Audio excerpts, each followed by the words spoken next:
Ah.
Hello, Mikey. I can see you. Hello, Mikey.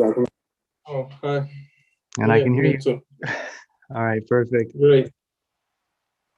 So I see people are showing up here. Good. It is working.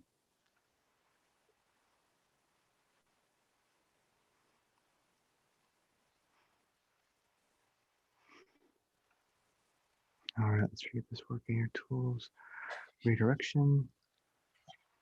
Trying to get the link on the site to redirect to the actual stream, but it seems like the site is having trouble. So anyway, I see people hopping on. So I think we're good.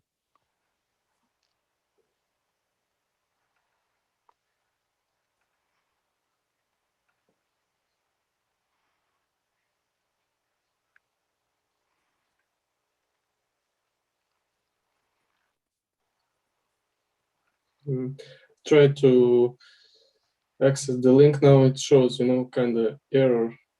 Yeah, I think that I see people showing up. So I think it's working for some people. The redirect link for the live stream. So this is what we'll be seeing that we'll be working with, of course. But the live stream, I see people hopping on it, but it seems that I'm not sure what, but the site itself, the Radiant Creator site, is having an issue, and it's just kind of dumping. So I couldn't tell you what's going. So that link may be a little bit, I don't know, not so great, but it seems like it's redirecting some people. Yeah, I think that maybe traffic just kind of wiped it out. Maybe, maybe, I don't know, maybe another link. Yeah, so the live link itself is right here to anybody who wants that. I could dump that in the Discord too, I think.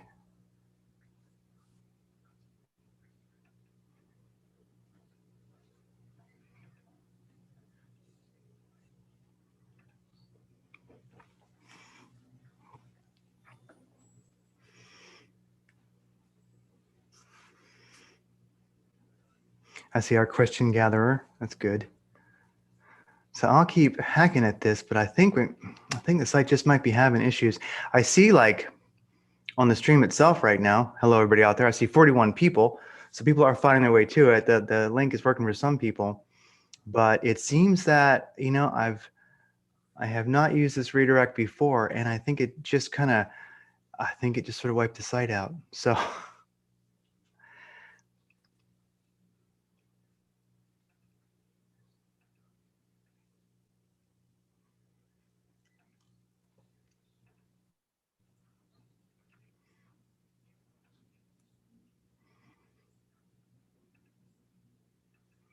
all right, and there's Simon, getting everybody on here. All right, Simon, I see you.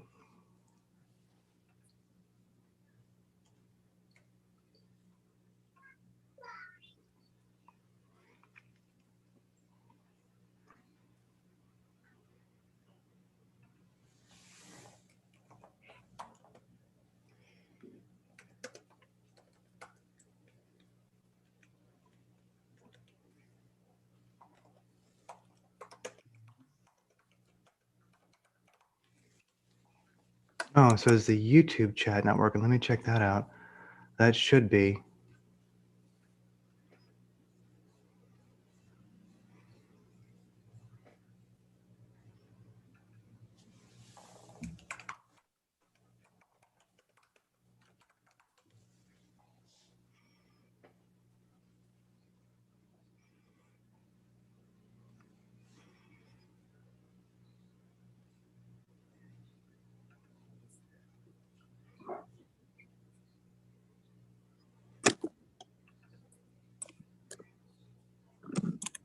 Oh, I see people hopping in the chat now.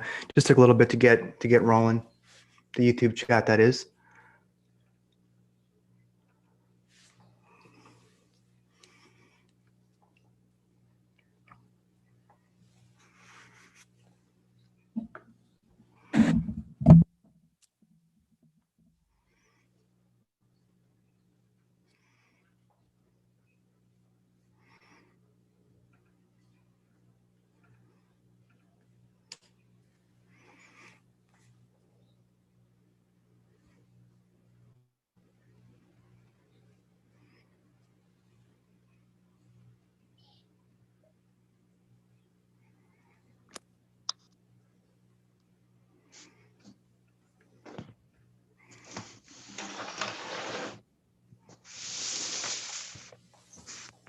Hello. Hello, Rich. I can see you. I think everybody's here, and we can see each other and hear each other. So I think that's good. Great.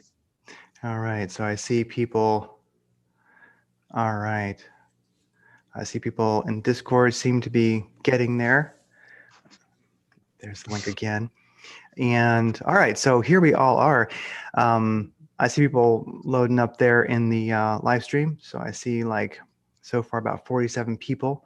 I do notice that my redirect there, my fancy redirect over there at Radiant Creator seems to have, you know, the site is just having trouble. I don't know why. So that might hang a few people up, but we'll just hope that that starts working again. But the redirect is just screwing up on us. Anyway, we're all here. So I think people will catch up. You know, sorry about the redirect issue. It was working until only seconds ago. It's something I haven't tried before, so I think it crashed the site, but we'll see if it comes back up. I'll be watching it. So, everybody, you are here. This is great. So, bedtime stories. Thanks everybody for logging in. Of course, this is Radiant Creators, and we're doing a live stream right now. Of course, also recording this. We're talking to bedtime stories, and we're going to get into the people behind bedtime stories who create it. I'll be asking some questions, and of course, the audience out there who's on the live stream, they'll be asking questions. And when you type your questions, it does help if you type some of it or all of it in all caps. That just makes it easier for the person collecting questions to see it, and then they'll send them over to me, and I'll make sure that we get as many of those as we can in. And I'm glad everybody is drinking, because that definitely helps. So, an icebreaker. All right, we've got Mikey here, we've got Rich here, we have Simon here, the men behind the bedtime stories. Here's an icebreaker. Now, you guys did a bedtime story on Men in Black. And I'm curious, after doing a story on Men in Black, did you guys ever get a visit from someone, from a man in black? Did you guys ever have anything strange happen? That's quite the eclectic topic to take on. Thanks for being here. No, can't say we did. Can't say we did. Not sure about Simon being a policeman and all that kind of thing, but we didn't. Okay, so nobody got a visit from a man in black after doing one on Men in Black. Okay, well, all right. That kind of invalidates the reality of Men in Black. Then I guess they're not quite so scary. So, the creators of bedtime stories. So we've got you guys here, Mikey, Rich, and Simon. These are the creators of bedtime stories. I guess starting with whoever wants to start first, who are the creators of bedtime stories? A little bit about yourselves. Right. Go on, Simon. You can go first. It's fine. No, it's Go your on, brand. Simon. It's, Simon, it's, you it's, go first, Simon. it's the Rich Show. You go first. Come on, Simon. Okay, so I'm Rich. I'm the narrator of bedtime stories. I also do the editing and animation, all the production, sound design, that kind of thing. So I don't know what to say about myself really, other than I'm a bit of a nerd.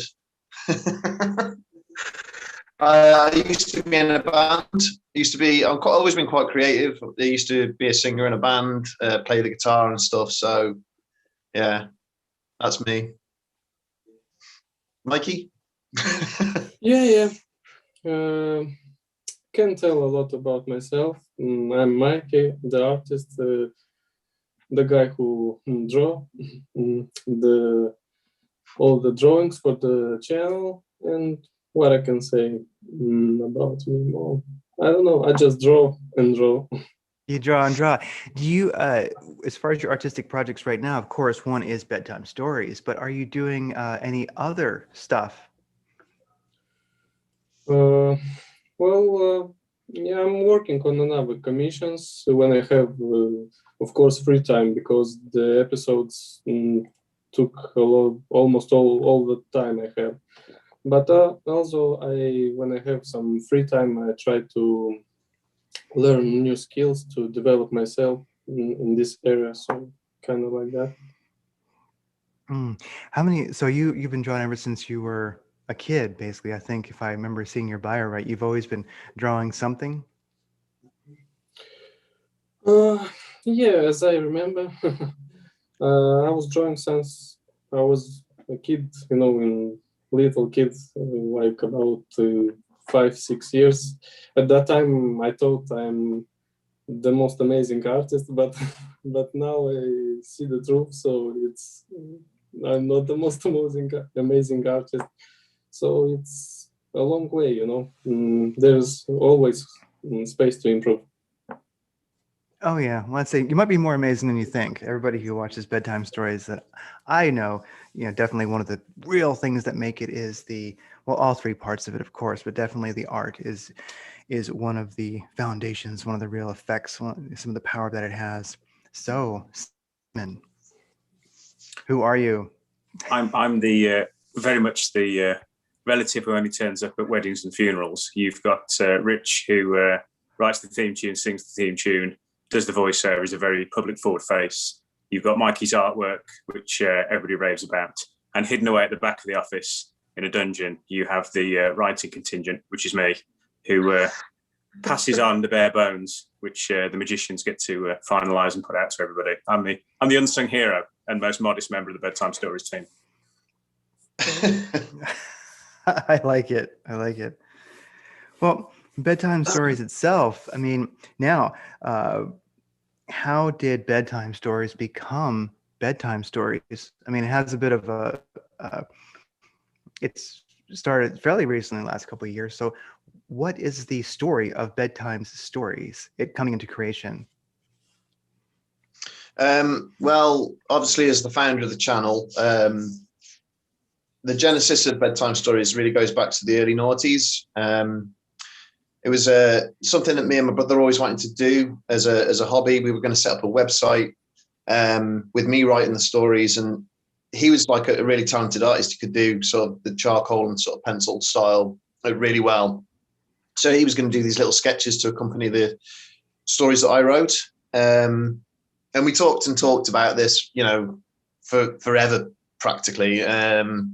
But as life gets in the way of making other plans, we just never got around to it. And unfortunately, he passed away in 2014 unexpectedly. And after the grieving process and everything, I just kind of made a conscious decision to realize that dream that we had together. So I spent the next 2 years writing material, writing transcripts and whatever else. And then in 2016, I started looking for an artist who could kind of match his style. And that turned out to be Mikey. In fact, met Mikey through a freelancer site. And originally, obviously, things had moved on by then. The website idea went out the window and we just focused on YouTube. But originally, Mikey was just going to do the art for the thumbnails. But because he was so quick at doing them, and I just thought maybe we could do this all the way through the episode, and that's kind of how the idea was born. And it just sort of everything fell into place, and we uploaded the first video in 2017. And how did Scully come to be? Because so Mikey didn't actually create Scully then, but Scully is quite the icon of Bedtime Stories. Yeah, that was actually done through. It was because I was a marketing executive, and I was still a marketing executive up until 2019. I quit that job in July of that year. But obviously, being in that position, I knew quite a lot of graphics designers, and one of my mates who was working in the same company that I was working, I'm still in touch with him now, and he does quite a lot of work. He's designed the covers for the Bedtime Stories books, but yeah, he's the guy who did the Scully emblem. Okay. So I see audience questions coming in. So here's one for Mikey. I got a little list of things here, but I'll definitely throw these audience questions in so that we stay interactive. So for the artist, Mikey, what artists are your biggest inspirations? Or maybe let's say current inspirations. That makes it a little easier sometimes. Well, of course, I like Frank Frazetta. I think everybody knows Frank Frazetta, right? Bayard Wu, Wang Wei, Leo Hao, and many others. There are many, but these guys are, for me, I think, the best. And then, so the love of creepy stories. It's one thing when I look at the description of Bedtime Stories, I see it says, who doesn't like a creepy story? So I guess really for Rich or anyone else who this fits,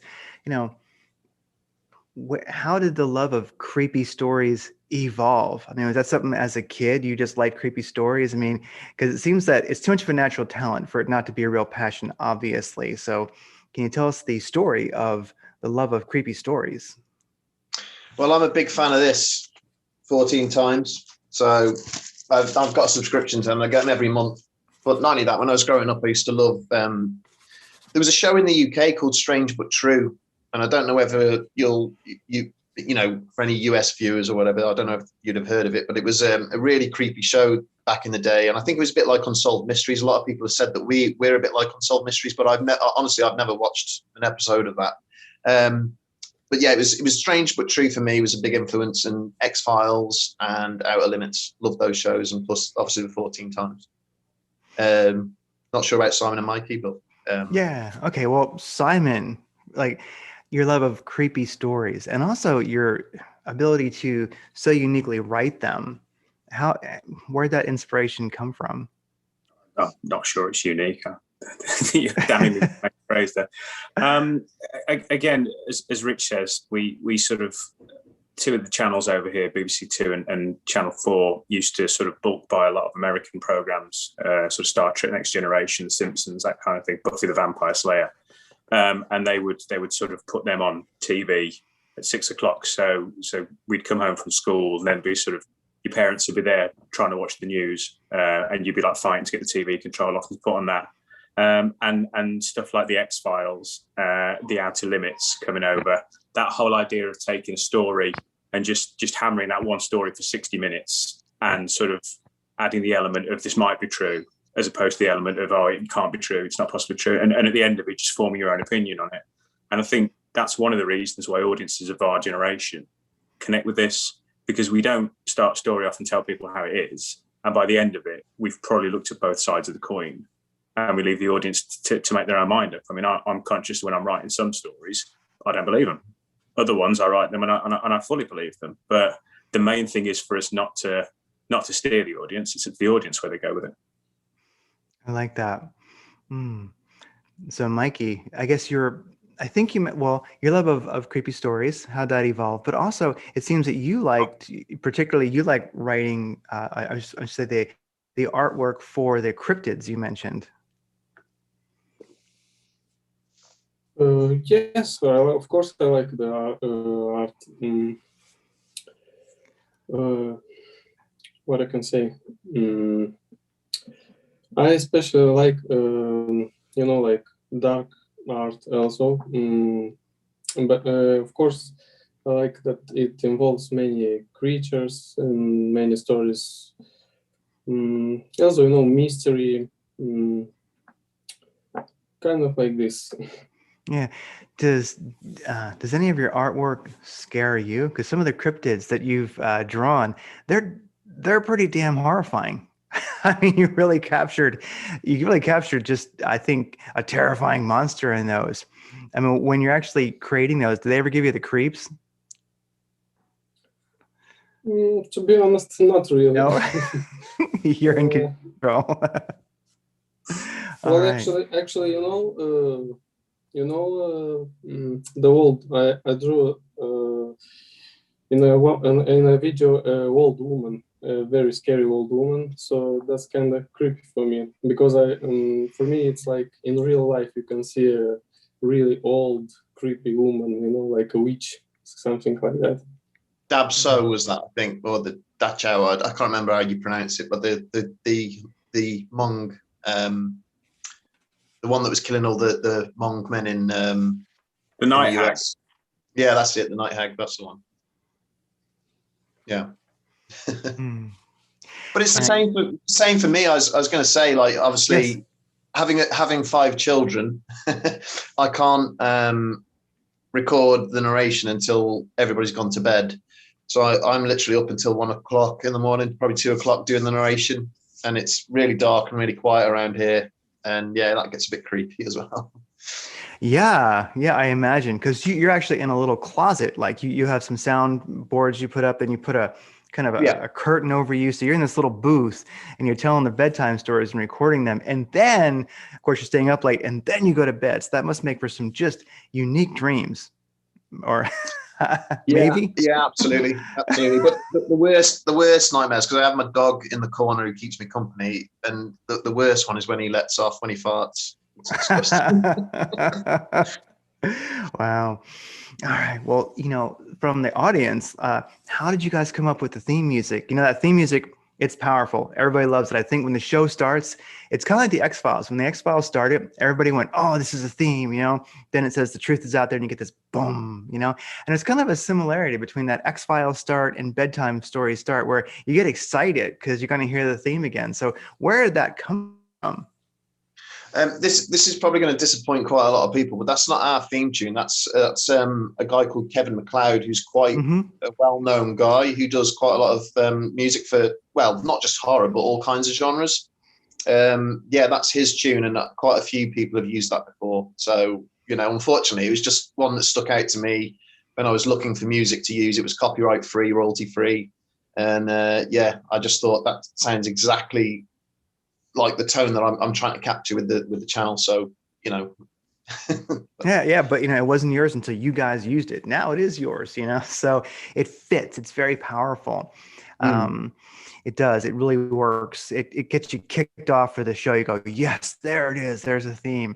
And so from the audience, that's a question I had anyway. So it's very efficient.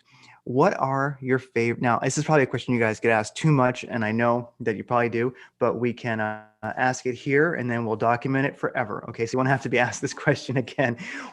For each of you, what are your favorite bedtime stories? Now, one of the reasons people ask this, I think, really is because maybe which are your favorites, or a favorite, or something you really like about one. It tells the audience, it tells people a little bit about you. You know what I mean? So something about an episode that really speaks to you, or a favorite episode, one you particularly got into, Simon, you can go first on this one. Thank you. You're the writer. I can go first, guys. Oh, all right, Mikey, let's hear it. This is always the way. The writer always ends up at the back of the list. Please take the artist first. I was just, thinking now, what episode? I know this question was, so I was thinking, what was my favorite episode? So I think the Ghost of Uber 65. That episode? It reminds me of that movie. Das Boot.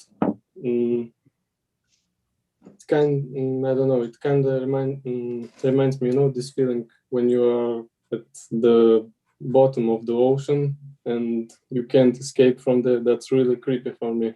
Yeah, good one. Yeah, Das Boot is about as dark as it gets. So it's not a cheery movie, but powerful. Okay, Simon. For me, Yuba City was the first video I stumbled across, completely unrelated, that got me to the channel. And I think having sort of answered this question before, most people who like the channel have a video that was their sort of gateway drug that they sort of came across and then just ended up binging everything afterwards. So Yuba City was the one that snared me. My first episode as a writer was Berkeley Square, and it was Berkeley Square. Sorry, it was quite humbling to have sort of gone through this process of being hired by the channel and putting a script in and seeing that brought to life. But then, having said that, the next one I wrote was Dab So, the Night Hag, and that hag that Mikey drew terrified the hell out of me as well. But yeah, that UB65 was the first one that I wrote that I had a really big feeling of satisfaction at the end of that. So I'm shamelessly scabbing off Mikey here, but yeah, same ones. And then Rich.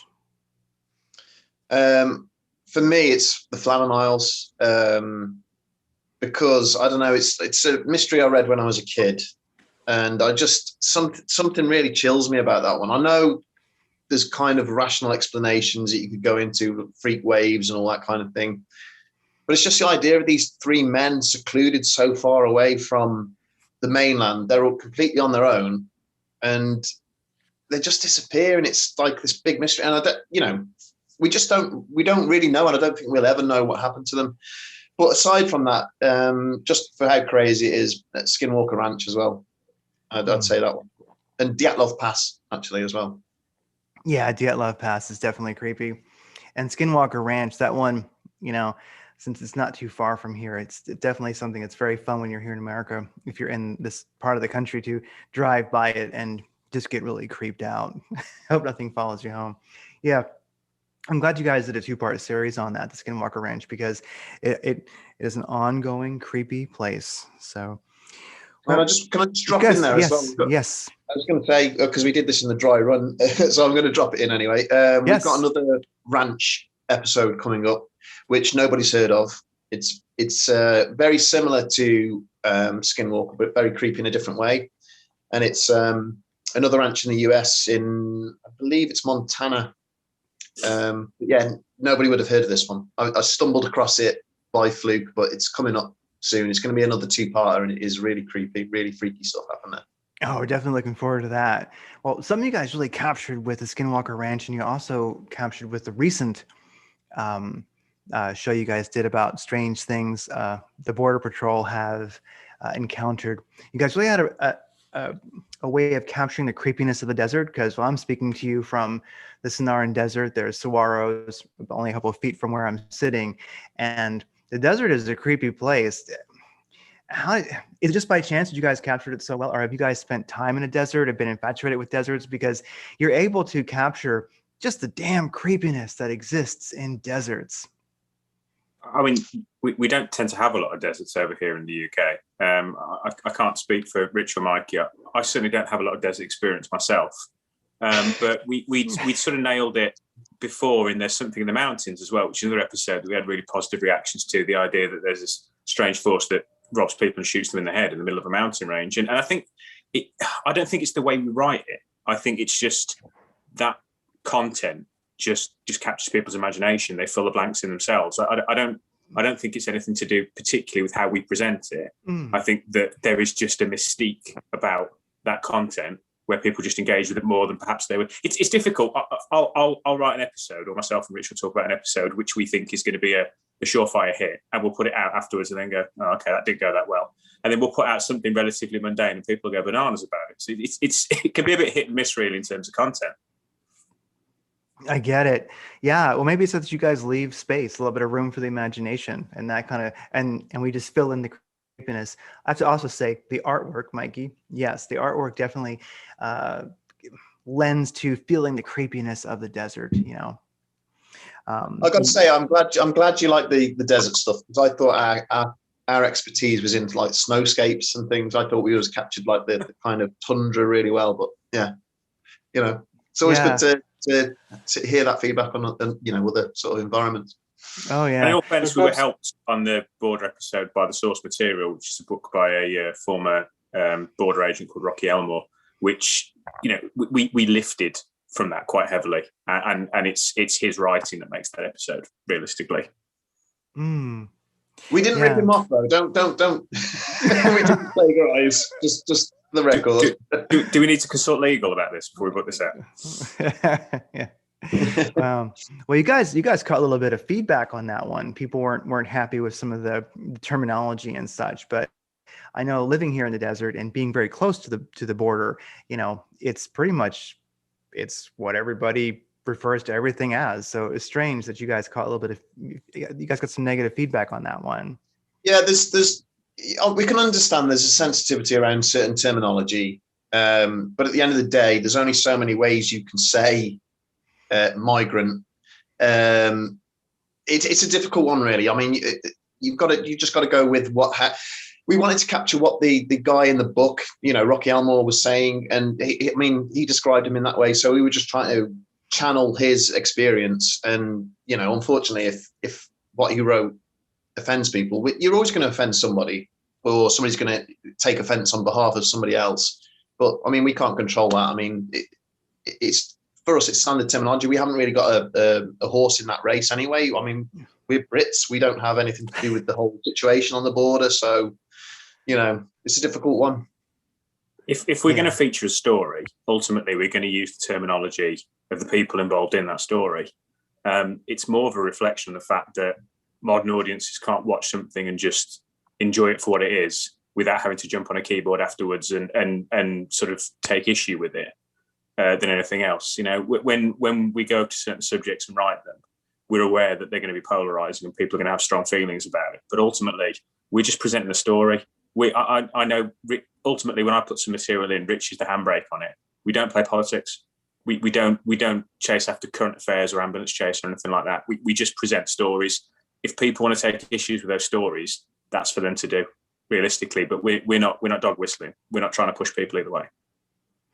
No, I gotcha. Well, living next to a border town, I can say that I didn't even think about it when I watched it. I went, well, yeah, that's, usually we call them, those people out in the desert that are cruising along, trying not to succumb to the elements, Um, what happened? Here's a question from the audience here. What happened to the graphic novel contest winner?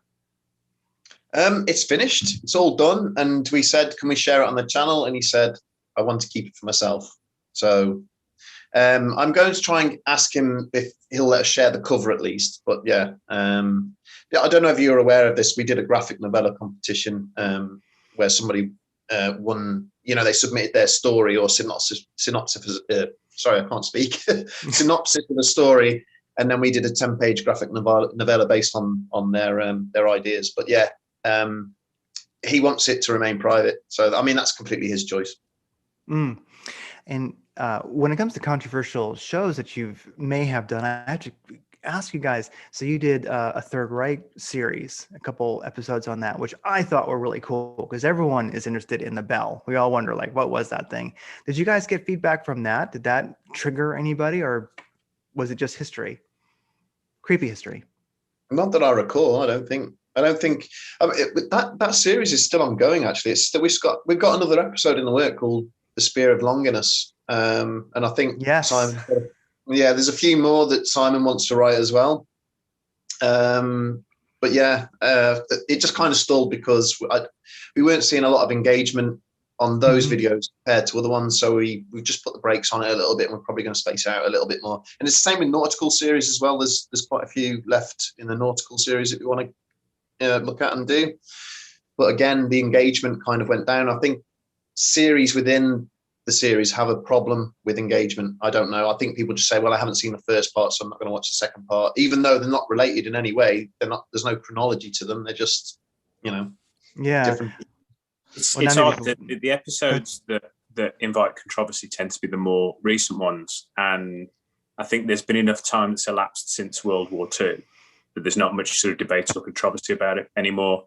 Ironically, it was one of the nautical episodes where I think we'd made mention of, I think it was John McCain, and again, it just triggered people. Like they just lost their minds in the chat on it, and it was like, we just mentioned the bloke's name. Just chill out. Really, why are you shouting at us? Oh, that's funny. Well, I'm in Arizona. He just lived down the street back when he was around. I mean, who'd get mad? Nobody liked him anyway. So anyway, but with that said, along with what you guys are commenting on just now, of course, you have series that don't seem to get quite the same engagement. But along with that, and of course, you do have a cool one coming up soon about a ranch that is undisclosed yet. I'll rephrase the way the person asked this question a little bit from the audience. Are there any stories that you're kind of sitting on because you're just not sure if there's something you want to bring forth? Do you guys have scripts that you go, I just don't know if we want to touch this one? Yeah, there's quite a few of those actually. I know. Like before the whole Netflix thing, we wanted to do something on Madeleine McCann at one point, and then I thought maybe not because it didn't really fit with the tone of the channel. We wanted to the true crime stuff and things like that. They don't seem to gel as well as the more supernatural sort of creepy phenomenon. Not only that, it's a really controversial subject. So I think we decided against that one, and there was a few others as well. But those were to do with the fact that they mentioned suicide, and unfortunately, YouTube has an issue with anything to do with suicide. Demonetized straight away. So, yeah. No, I hear you. Not that we're in it just for the money, but oh yeah, you know what I mean. It's reversing. No, yeah. it's just that not only that. I mean, you kind of get shadow banned as well, so you don't see there's much engagement on stuff that's demonetized. No, it's definitely true. And along with the shadow banning, it's something that our channel's experienced too, where if you say the wrong thing on the wrong topic, you might get demonetized. But even if you don't, you start wondering, hey, what's going on? No one seems to care about us anymore. So no, it's good to stay on the straight and narrow because it is YouTube after all. Yeah. What is odd is when we do something and then suddenly sort of a year or 2 years later it blows up and we never expected it. Like we sort of put Blackbird of Chernobyl out there, and then next thing you know, along comes a TV series on Chernobyl, which it's not like we were sort of sat watching to see what TV series would come. I wish we were that intelligent, we'd just jump on it, but we weren't. And then like Orang Medan, it was sat gathering dust somewhere. A computer game adaptation comes out, and suddenly there's a million people googling the video and going onto it. Sometimes circumstance just overcomes us, and again, we might write something or put a script ready, put it to one side, it'll get done to death while we weren't looking, and then we'll just turn around and go, "There's no point putting it out there now." Yeah. Have you noticed that? I guess you guys probably watch your numbers, I'd imagine, to some extent. Has that been the case where a show just sits there for a while and then all of a sudden you notice massive traffic, and so you start looking around, okay, somebody must have mentioned this? Yeah, absolutely. In fact, I think that's how the channel got its break, really, because I did Yuba City this before Simon, because I used to write pretty much all the episodes. There's a few that were written by other people, but obviously Simon's the main writer now. I put Yuba City out, and I remember I think we only had about 7,000 subscribers at that point. And then about 4 months later, one of the big podcasts did an episode on it. I think it was Stuff You Should Know or something like that. It was one of those big podcasts anyway. And then I just saw this massive influx of subscribers. It went from 7,000 to 30,000 within a month, and then it just kept snowballing and snowballing. So, Oh, here's a great question. How do you know that a story will stick out to fit the Bedtime Stories formula? It's just creepy. Normally stuff that people haven't heard. And I've noticed a lot of people want to hear stuff that they've not heard before. But and I sympathize with people. We did the Devil's Footprints recently, and we got a lot of comments saying, "Oh, we've heard this story a million times."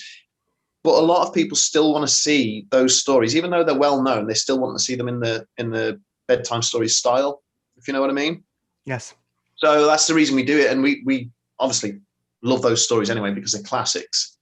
But yeah, it's normally the stories that people have never heard, and we find that there's something in the series kind of really gets good engagement for some reason. When we do there's something in the desert, there's something in the mountains, with the woods kind of thing. Yeah, those kind of things, we know we're going to get good numbers with those.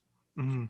There's got to be enough material behind it. I mean, we get flooded with suggestions on a monthly basis. Everybody's got a story they want to see done, and there's a lot of true crime ones on there. There's some sort of murder ones on there, some disappearances. The point is, if there isn't enough there to have Rich talking for 20 minutes, we can't make an episode out of it. We need to have a hook at the start to pull people in.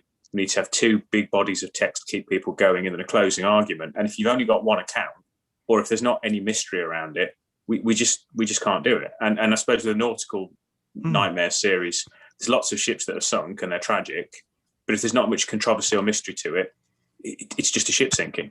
So there's got to be something in there that hooks it. And if it hooks Rich or if it hooks me, then we'll have a pass at it. And if we can make it work, then it gets pushed to the chain. But if it can't pull us on board, if we're not passionate about it, we can't write about it. So it seems like if there's a bit of an open-ended mystery to it, that's part of the formula probably that makes it attractive, because a story that's easily to find from start to finish, it's not really a bedtime story. It's not really a mystery. It's just a story, so bedtime stories could almost be considered like open-ended stories. What do I see here from, here's a question that I thought about asking. I was going to put it out in my notes, but I did not. And well, the audience did, so I'm going to ask it. I thought it might be too cliche, but people want to hear it, so I'm going to ask. For each of you, do you believe in the paranormal? Who wants to go first on that one? Isn't that a question in ages? I'm not sure he's still here or not. Mikey, come on. Yeah, Mikey hasn't talked. What? Do you believe in the paranormal?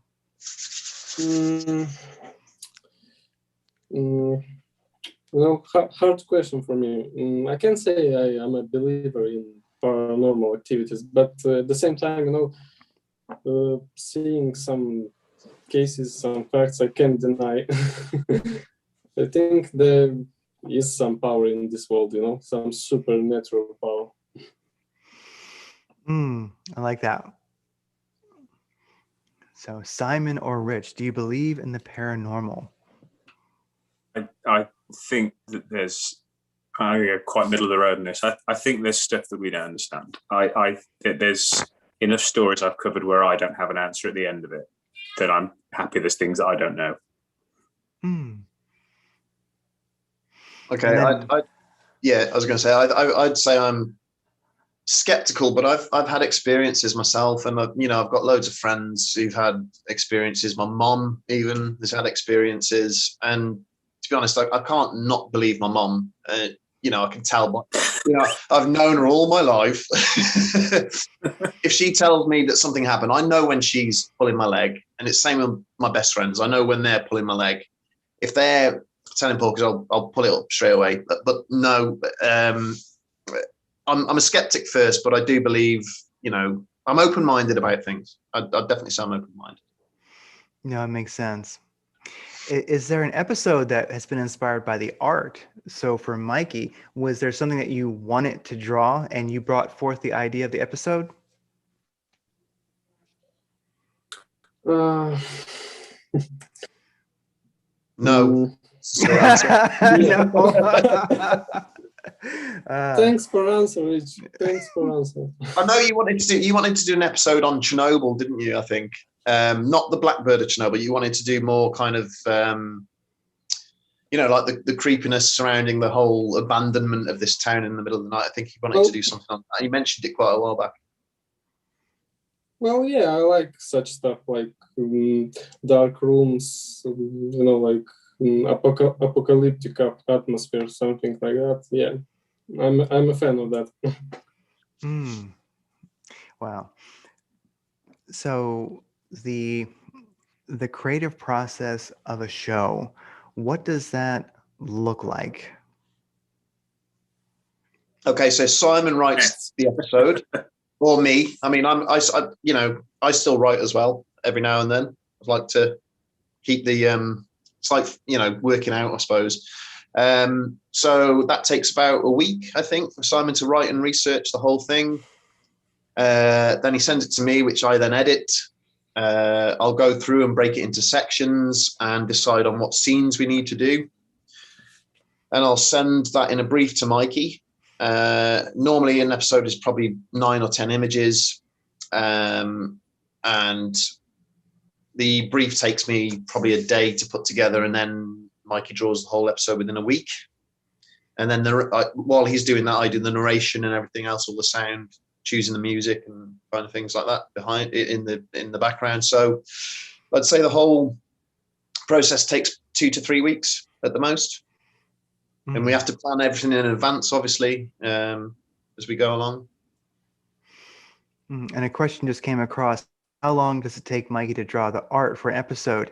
Maybe a way to refine that is, how long does it take Mikey on average to do a screen, like one drawing? You mentioned he's fast. Yeah, it actually depends, really. It depends on the image. It depends how many figures. It depends, but it can normally one day, a good image, I think a day is enough.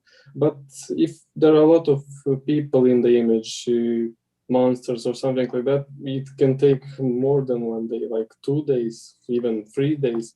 But normally 1 day or I don't know, half day, couple of hours. It depends. It depends.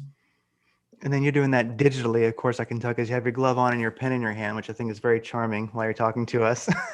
So, what is your medium for creating? Yeah, there we go. I'm a magician. Yeah, you see.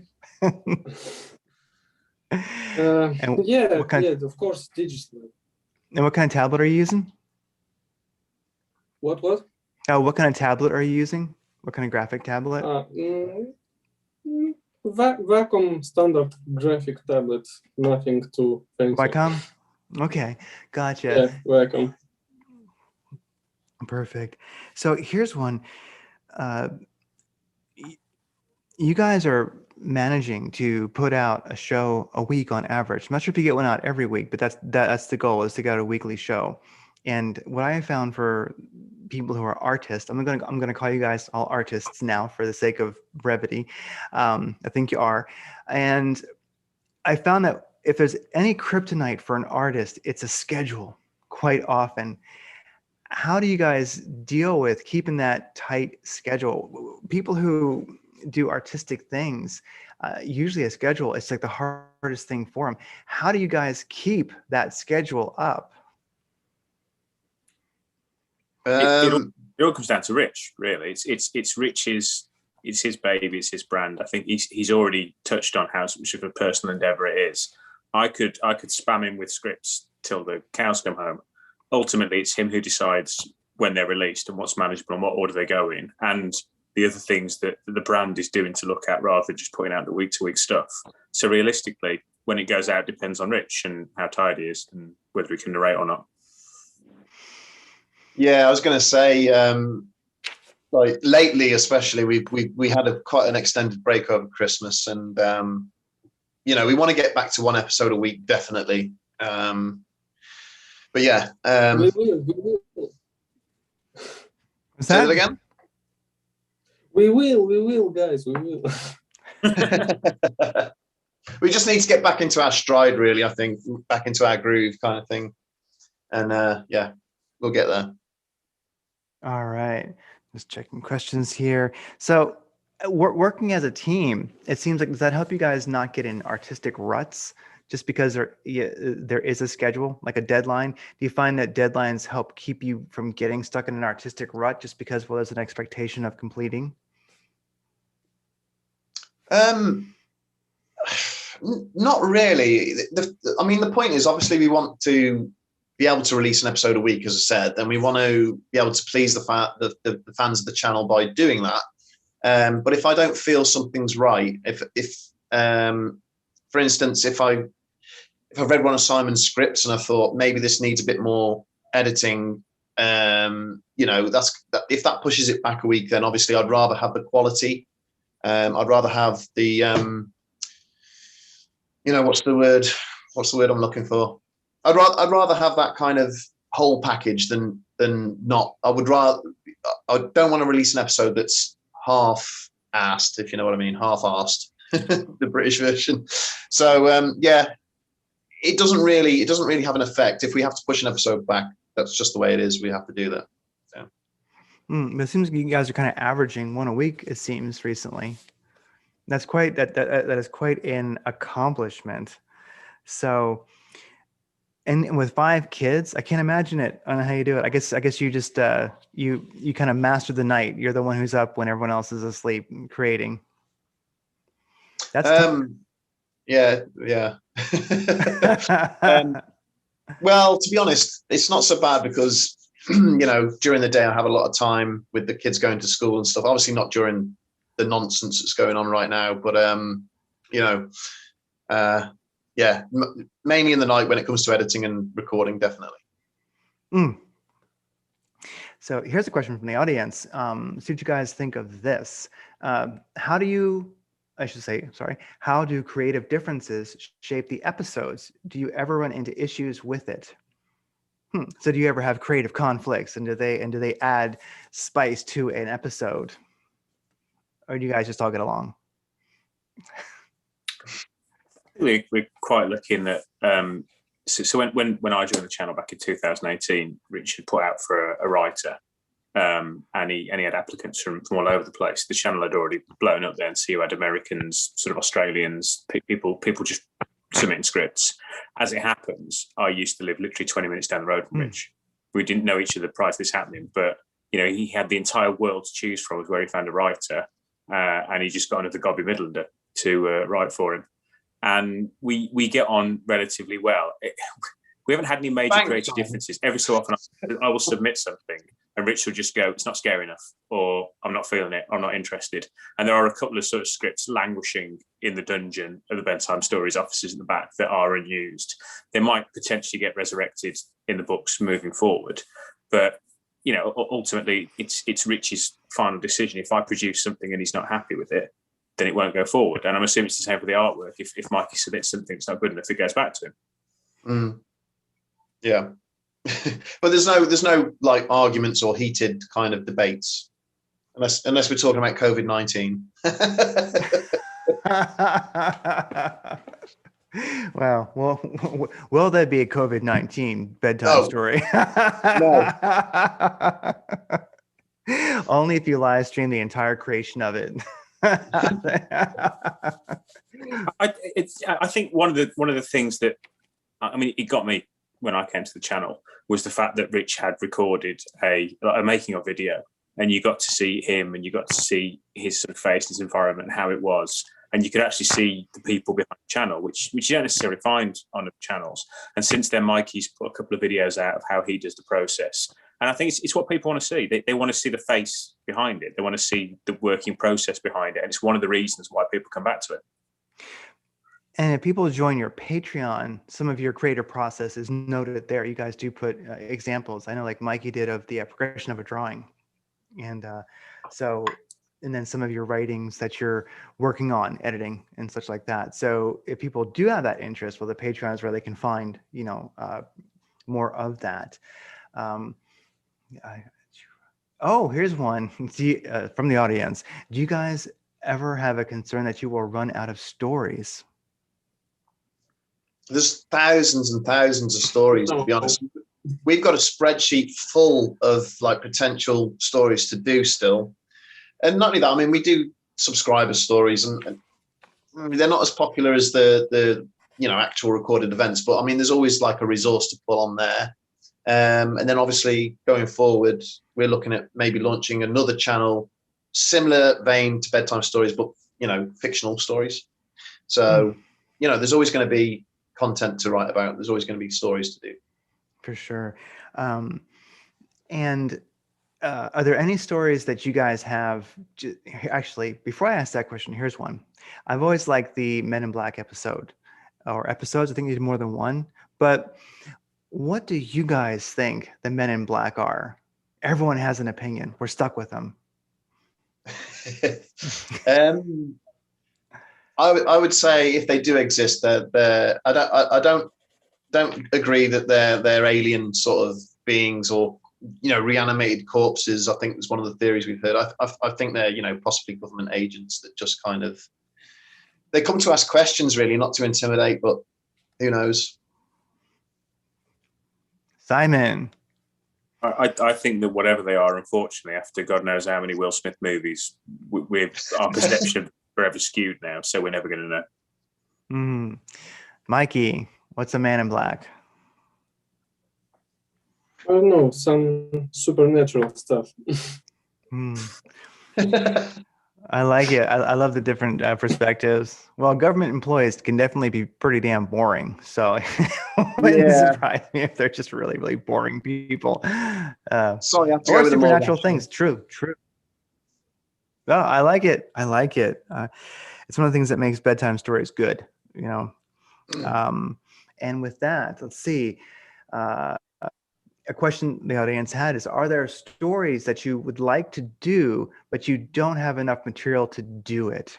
But it's one of the things where you'd really like to do it, but there's just not enough to make a show out of. Jack the Ripper.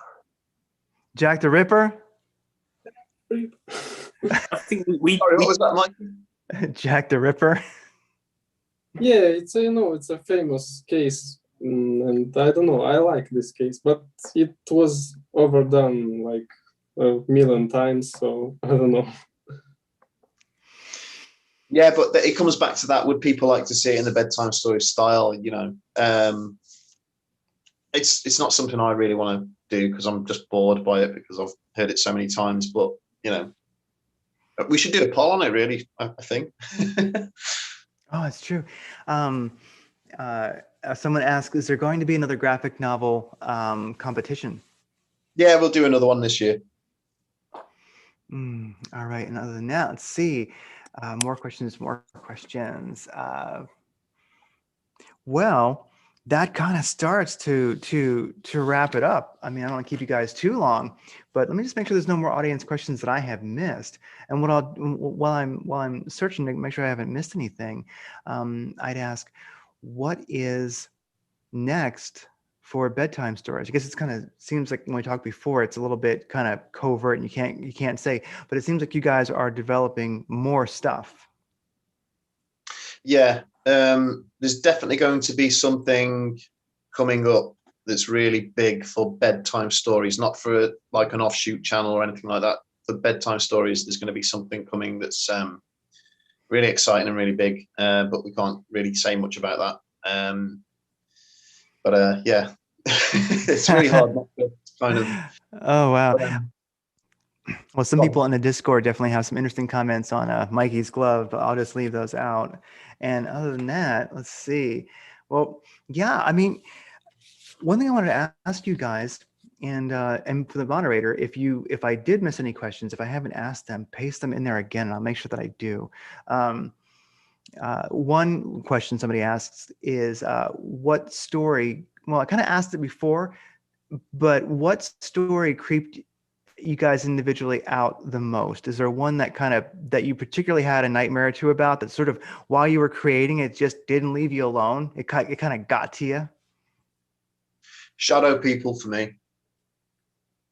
And I'll be honest, one of the stories in that was actually mine and my girlfriend's story, but used with different names. With different names, that was mine and my girlfriend's. I'm not going to say which one, but it was mine and my girlfriend's experience. And yeah, that really, just talking about shadow people in general kind of freaks me out, I suppose. Oh, okay.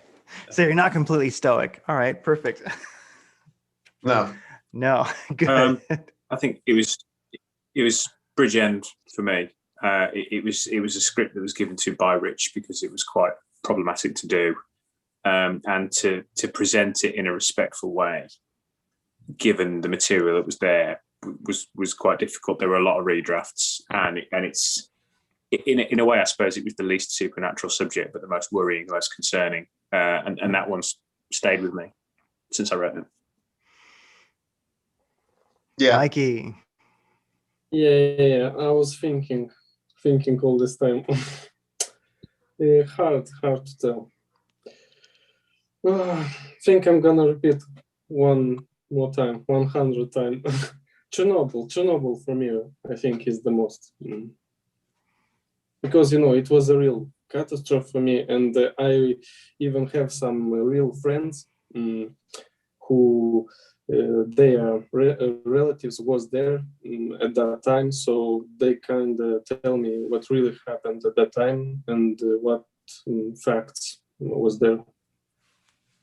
And somebody asks, why did you take down a Lisa Lamb episode? Oh, that's something I want to address, right? All the episodes that have been taken down were written by Dwayne Reynolds.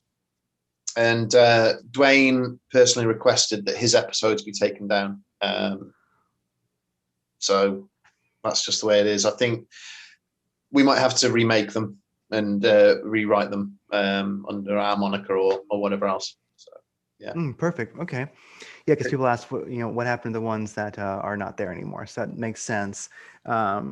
So there's one question: will Bedtime Stories be holding any more submission competitions? And it sounds like the case is yes. Yeah, okay, definitely. Yes. More submission. Okay. I really enjoy those competitions. Really enjoy reading through the submissions and stuff. So yeah. Gotcha. And then now somebody asked, why was Wartime Stories made into a separate channel? But it's just a playlist, right? A separate playlist? It's not a separate playlist. No. Luke, the guy who runs Wartime Stories, he's completely independent of Bedtime Stories, but he got in touch with us with this first episode that he made on the Ghost Blimp, I believe. And he was worried. I think he wanted our feedback because he wanted to make sure that we'd be happy with him releasing it. And I'm going to be completely honest, I was really pissed off. Really pissed off with the fact that, it looked so much like our channel and kind of sounded like our channel. But instead of being kind of, creating any animosity there, I kind of thought, well, I could help this guy out actually, and he could probably help the brand out a bit more. So we kind of give him a hand up and said, well, do you want to make it into a sister channel? So it's all down to Luke, really. I mean, he's one guy working on his own. We're a team of 3 or 4 people working on bedtime stories, so you can understand why it's taken him so long to kind of produce each episode in turn. He's got to do all of the writing, all of the narration, all of the editing, and then he's got to do all of the artwork. So yeah, it's a difficult situation for him at the minute until he gets more help. And then a question was, what got you started on YouTube? What caught your interest? What made you stick to it? So YouTube as an artistic medium. It's just It's it's the biggest. Yeah, it's there really. I mean, it's like Everest. It's the biggest outlet that you can kind of get for this kind of content, I think. So yeah, that's what made us kind of go with YouTube. Like I say, it was originally going to be a website, but the whole channel, what keeps me going is just that, that kind of promise that me and my brother had, and the whole channel is just kind of a dedication to him, and that's why it'll always be there in my heart, and it's not just about making money or whatever else. It's about a passion. I have the passion for it, and I'm going to keep doing it as long as I can. I like it. I like it. So you guys have been locked down a bit more than we have. Some states here are still kind of locked down. And then, of course, some states are not so much. Here in Arizona, we're a bunch of cowboys. We don't really lock down anyway. So have you guys been stuck at home a lot more? And has being basically stuck at home, has that helped the creative process, or has that hindered it?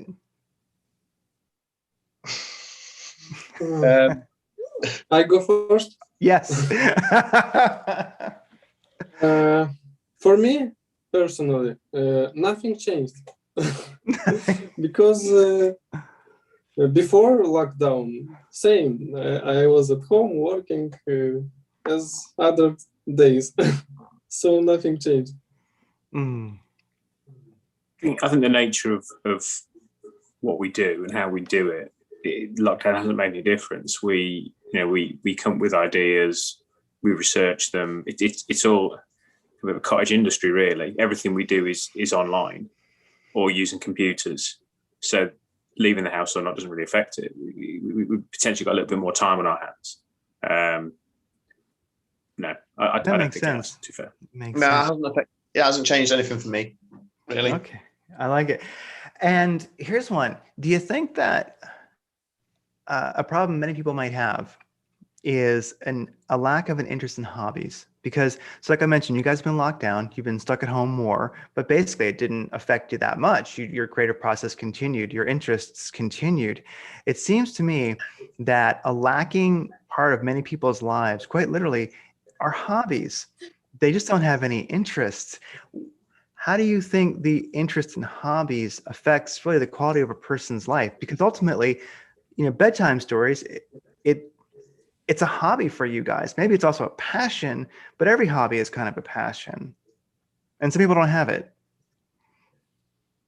Yeah, I mean, don't get me wrong. I mean, I've got a lot of hobbies outside of this kind of storytelling and thing. Obviously, I still like to play guitar and music and that, and I like to go and play golf and do the driving range kind of thing.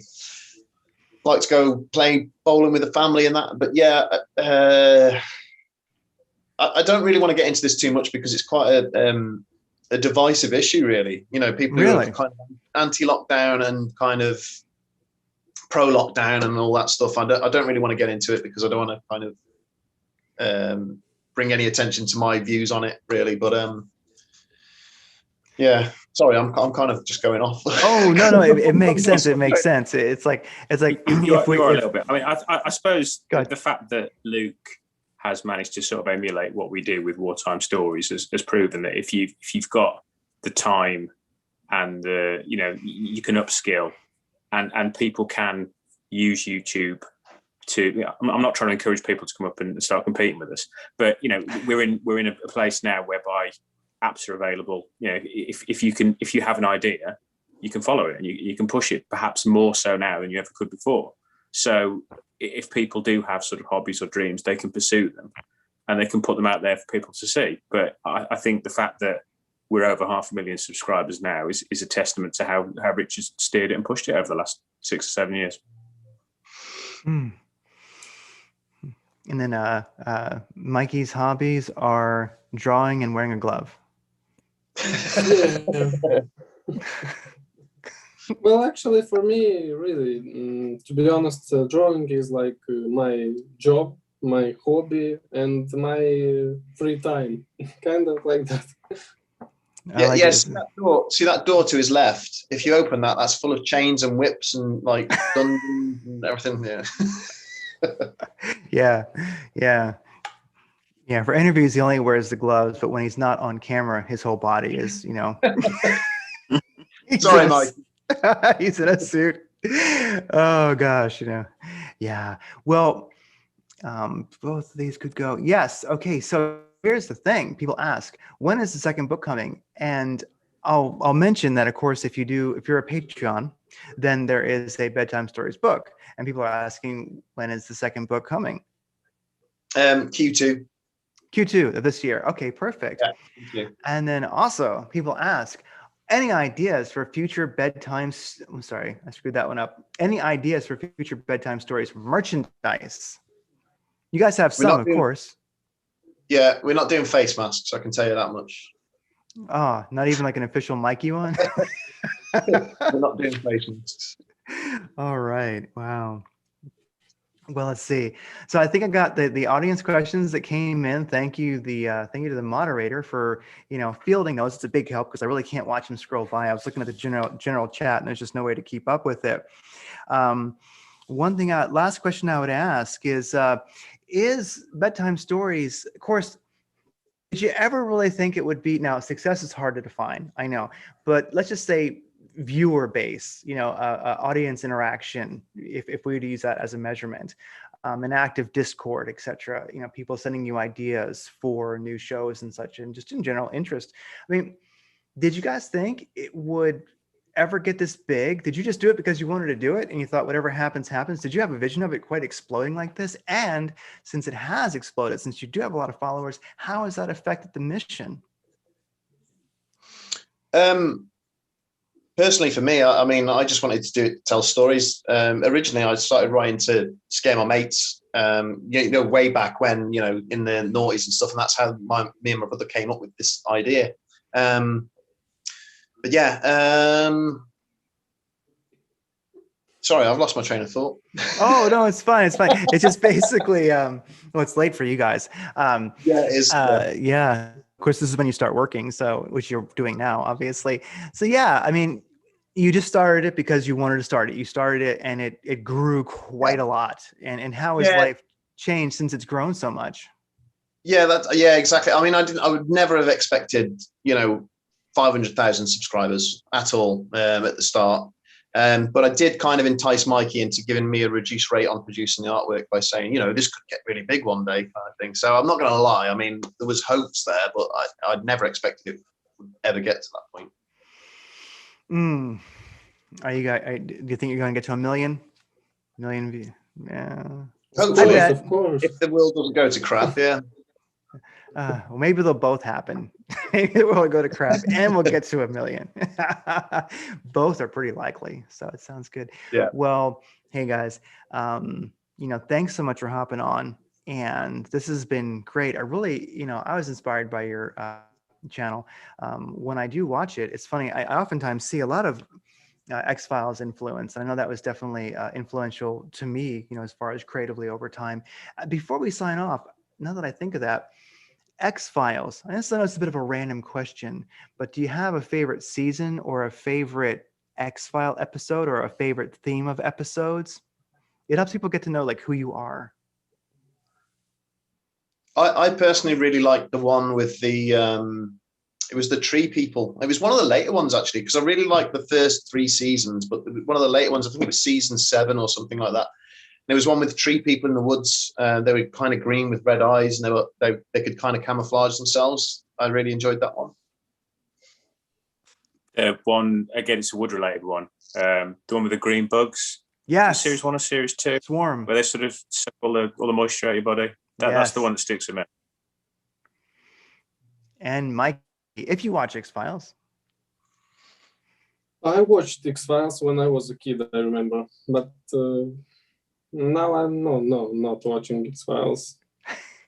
But of Yeah. course, I know this TV show.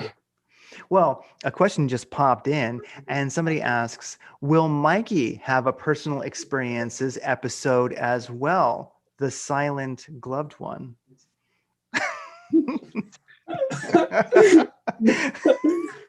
Why silent, guys? Why silent? Come on. Yeah, no, I'm no, always- actually, you're a man of few but powerful words. So I like it. I mean, yeah, that a personal experiences episode with Mikey, that'd be badass.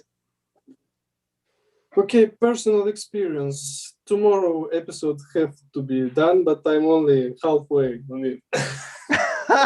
That's as personal as it gets. Okay. Wow. Well, it's been a pleasure, everybody. I can tell everybody's getting a little bit fidgety there, starting to run around the room. I've kept you guys up pretty late, and I definitely appreciate everybody hopping on. So it's been my pleasure talking to you guys. Thanks so much for hopping on. You know, people love your show. I love your show. It's great that people, through this can get to know you guys a little bit better. And, maybe we'll do this again sometime. We'll come up with some new questions. But like I say, thank you guys so much for being on. And any last thoughts? Anything you want to say as we sign off? Simon? No. Nope. Okay. Mikey? No. Nope. All right. Okay. And then Rich, I was just closing down the stream here and I was asking each person. I asked Simon and Mikey and they both said no. Any last thoughts as we close the stream to the people out there? Don't eat yellow snow. All right. Words of wisdom. All right. And from Arizona, don't walk, naked in the desert at night. All right. Well, other than that, everybody, you take care. Thanks so much. It's been a pleasure and hope I talk to you guys again sometime. Bye. Rating Creator signing out. Thank you, Bedtime Stories.